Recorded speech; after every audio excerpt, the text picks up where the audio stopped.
pas liée aux États-Unis et à la Grande-Bretagne. Elle est liée aux États-Unis, à la Grande-Bretagne, à l'Australie, à la Suède et surtout à l'Allemagne.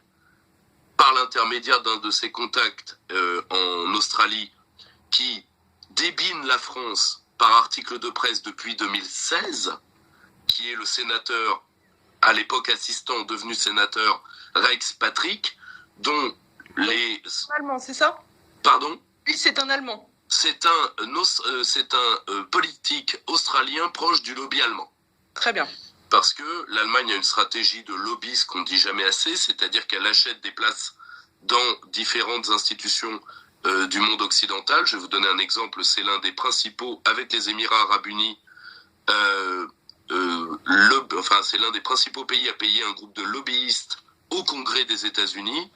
Même chose a priori ici. Les services d'intelligence économique français ont fait leur travail. Ils ont identifié Rex Patrick dès 2016. Je pense à l'école de guerre économique qui a fait un excellent travail là-dessus. Et le problème, c'est qu'on a voulu ignorer ça. On a laissé la France se faire insulter 2016, 2017, 2018, 2019, 2020, 2021. Et on se réveille maintenant.